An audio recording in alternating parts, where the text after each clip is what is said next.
explanation under those circumstances as just one of the other cosmologies out there. It's when we try to force non-science into the science curriculum and say this is science, when you guys have all admitted that it's not science, it's based on something else. It's based on metaphysics. And that's when we get upset. We don't actually worry about it.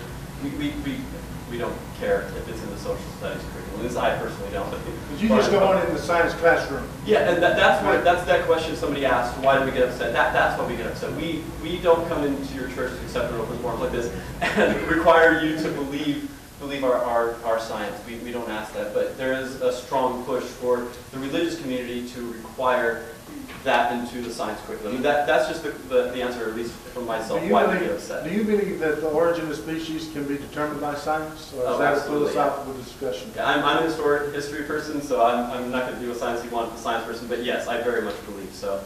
Very, very much so. So you do believe it's a question for science to answer?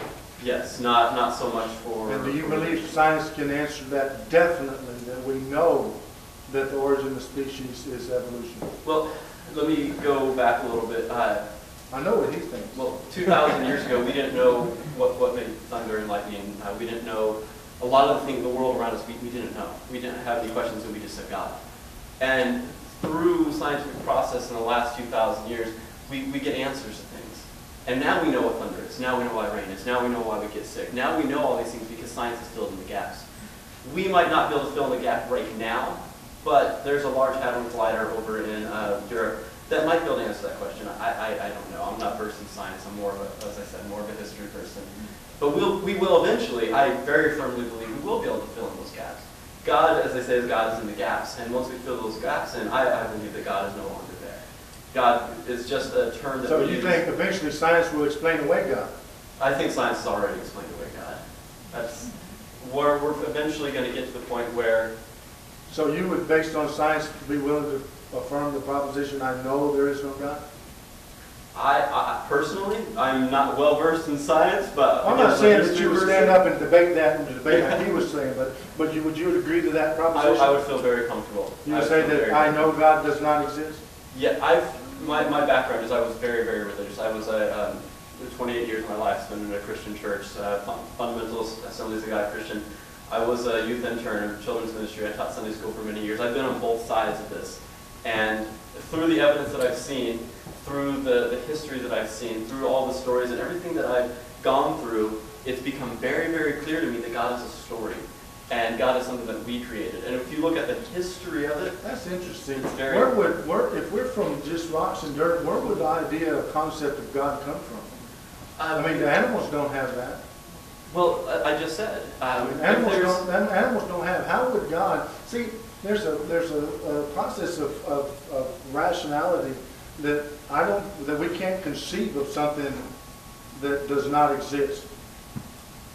We can't conceive of something that does not exist. Even spaghetti monster. I'm just going to say that. What's that?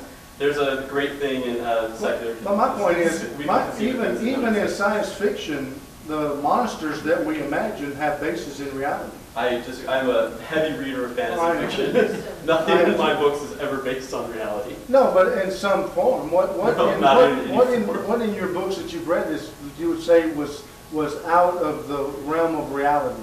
Do you really want me to get into all the fantasy? No, just one thing. Just name one thing. Harry Potter and the Wands, Phoenix, anything, magic wands.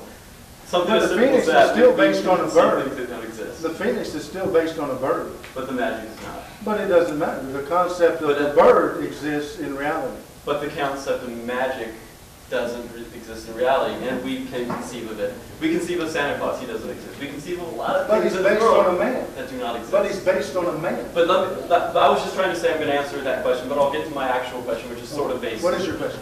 Well, or my supposition here. One thing that I realized as I was going through my journey was the power of stories. And one of you spoke about prophecy, about how powerful the prophecies were, down to how much money that Jesus was sold for. Now, there's this concept of Occam's razor, of two competing things. The easiest one or the simplest one is most likely true. Now, with prophecy, biblical Occam's razor, very simply put, you probably say it better than I would. Basically, if two options when given the two to weigh against each other, the simplest of the options is more likely to be the true option. Well, so if it's more reasonable to believe that God is eternal than matter, then that's the best option? If you assume that that's the simpler of the two, absolutely.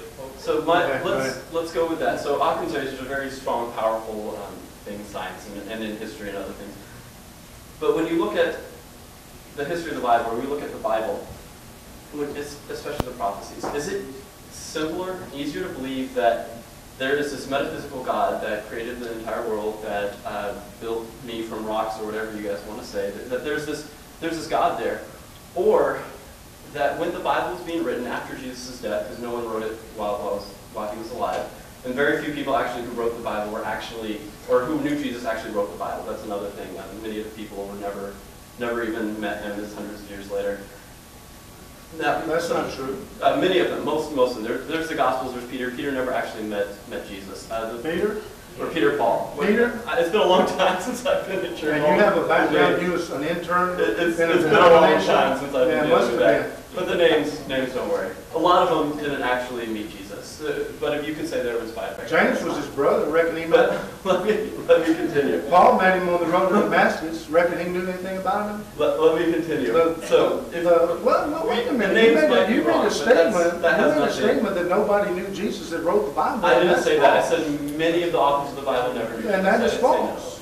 I just accounted for most of them. John and Peter and James and Paul. How much of the Bible do you think they wrote? I'm not going to get involved with that. But let me continue. I'm just saying, this was your statement and it's false. Okay, and you can't come from a background and denomination that you gave up for evolutionary theory. And that you understand both sides of this issue. Now here's the deal. You just made a statement that really kind of discredits your background in religion. Let me say this. I will give you everything you just said. All of it. Every person who wrote the Bible, every author of the Bible knew Jesus. I will. Yeah. That's false. Or whatever you want to say. Whatever your supposition is. Well, that's whatever false you say is true because it has nothing to do with what I'm going to say. It doesn't actually matter. Okay, go ahead. So is a simpler thing that God exists and has done all this, or is a simpler thing that there's a believer who's very sincere but wrong, very sincere, but sees this thing, the Bible, the Torah, the Old Testament, and says, I believe that Jesus is the Son of God. I believe he is this person that he said he was, or said. It says in the Old Testament that Jesus was sold for however much money, so I'm going to write in my story that Jesus was sold for that much money. That's an interesting theory. That's actually what happens a lot of times in the mythologies, and I believe that's a good theory. It's been but proven a lot. That's all it is. There's a theory. Now here's the deal. Here's the fly in your ointment. Number one. Some of the prophecies that were fulfilled by the enemies of Jesus. How do you account for that? And what about historical writers that had no vested interest in whether, such as Josephus and others that were there in the first century, that had no vested interest in Christianity one way or the other, that verify and confirm many of the things that were written by the apostles? When you look at the historical record of that, who are they talking to? Like one of you was saying, you have to establish the historical record. You need to do that for those guys too. Are they reading these people? Are they reading what these guys said? The Bible is based on 4, 5, 6 people saying this is what happened. That's not true. Therefore, you have to believe us. Yes, it is. That's not true either. It's the Gospels. The 4 people who say this is what happens. But that's not. You don't have any of the stuff from the guys who saw the